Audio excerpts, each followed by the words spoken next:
Ahoy, this is Zdenka. Beginner versus Pro Smartphone Gimbal Moves with S24 Ultra and newly released Hohem iSteady M7 is a topic of this tutorial. This video is brought to you by Epidemic Sound.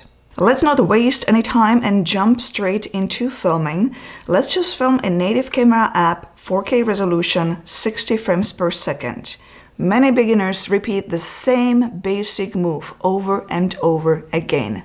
One of the classic overdone moves is panning in one spot, holding the gimbal in one hand and just panning to the side. You can create a variation by adding movement.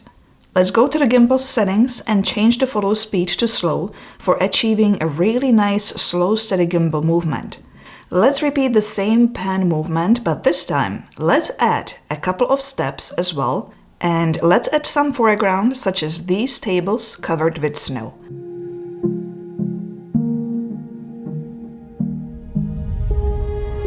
Let's take a look at another panning shot.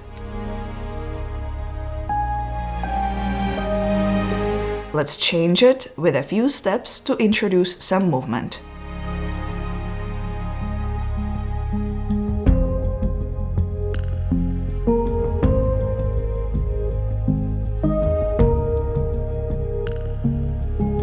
Another basic move is just walking forward, holding a gimbal in front of you, filming a location from eye level. There is a big problem with this shot.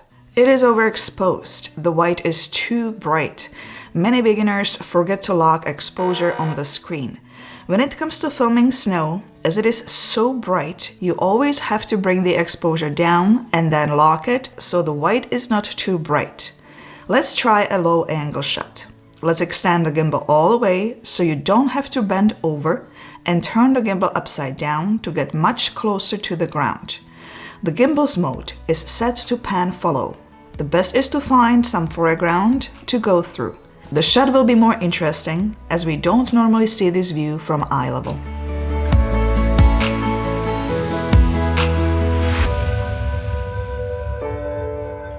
Another classic beginner's shot is here. You are walking through a location and you start filming. You don't lock exposure, so the brightness changes all the time. You film a little bit of what you see ahead of you. Then you film what is on your right. Then you film what is on your left and forward again. You end up with a very long shot that is all over the place, a messy shot far from cinematic feel. First of all, let's bring the exposure down and lock it. And let's split this shot into 3 short clips. The first clip will be just classic walking forward movement. No panning left or right, just filming what is ahead and keep up the steady movement.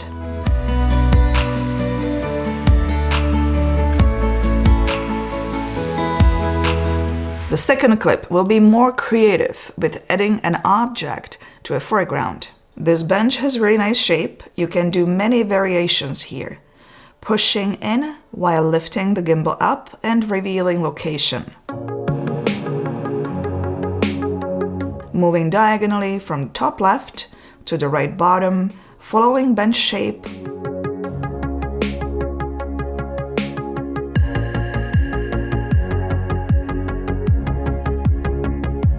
Or moving to the side, passing by the bench. Let me know in the comments below what shot you like the most.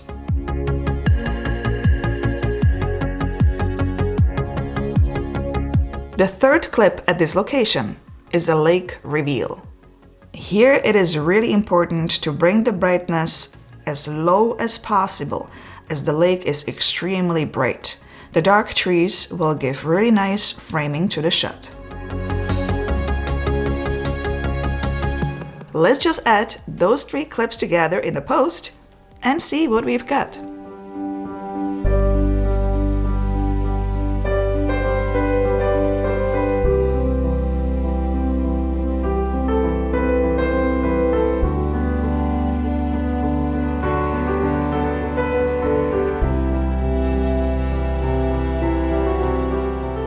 This is much better than the first all over the place long shot.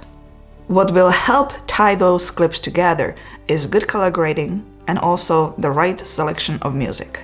If you will just use some random song, as most beginners do, it's not going to stand out that much. If you are looking for a place to find music, I highly recommend Epidemic Sound. I have used them for many years. They really have a massive catalog of world-class music and sound effects. All rights are included, you can publish your content worldwide, and you don't have to worry about copyright strikes. When I search for new music, I usually just type in the mood or style, for example, cinematic. Then I search in recommended playlists or in the music below directly. If I find something that I like, I usually hit the find similar to give me more options. On the other hand, if I need something very quick, I usually go to my saved music or music I downloaded in the past, choose one of that I really like, and hit find similar again.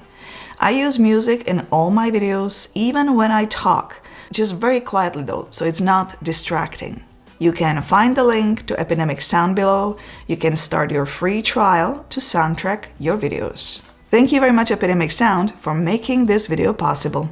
It is a good idea to add yourself in the shot here and there, as it enhances the story. If you only film the location, it will be just a location. But once you add a person or animal, it becomes alive. There are two ways you can create a movement. The first shot is just a static shot. The gimbal is on a table, the location is framed. And I'm just walking by. In the post, I can add zoom in effect to create a movement. The second option would be using AI tracker. Simply show OK sign and the gimbal will track you. The shot will be more dynamic and you can still add zoom in effect in a post to bring it to the next level. For those wondering, it was -10 degrees when I was filming Celsius. I was there for roughly 3 hours. I had no issues with the cameras, the batteries, nothing at all. Everything was working great. Gimbal modes can be very confusing for anybody new with gimbals. What is the difference between pan follow mode and lock mode? Here is first shot where the gimbal was set to pan follow mode. The pan motors are unlocked, so you can move the gimbal to the sides. This shot is just okay. You can make it better and much easier to film if you select lock mode. To enable lock mode on this gimbal, just press and hold the trigger. What you want to do is framing the final view first, press and hold the trigger and move to your starting position. All you have to do is just walk, the gimbal will stay in the same frame. This shot was filmed with the main camera. When it comes to bridge, it will be much more interesting if ultra-wide camera was used, but unfortunately, as the sun was in my back, my shadow would be too visible in the shot. So for this reason, I stayed with the main camera. What is the difference between pan follow mode and pan and tilt follow mode? Pan follow, as I explained earlier, has only one motor unlocked. Pan motor, so you can only move the gimbal to the side. Here is another panning shot while moving forward.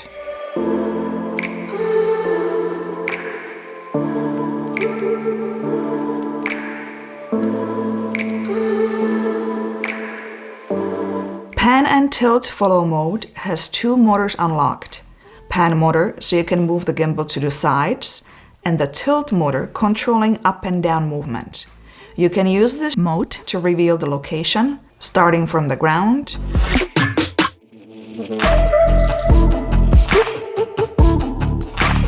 or you can reveal the location from the top, the sky.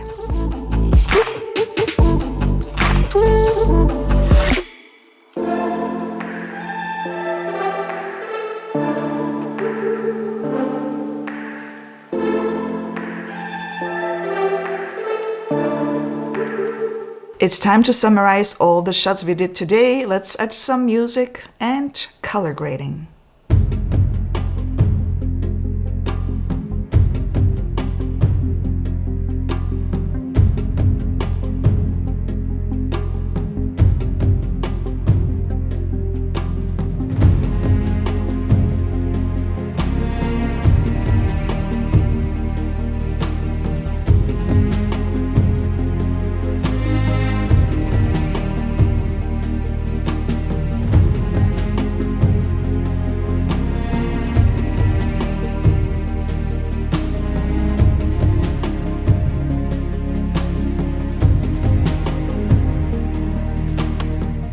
Give it a thumbs up if you found this video helpful, and don't forget to subscribe for more. And check out one of these next. See you there. Ciao. Ahoj.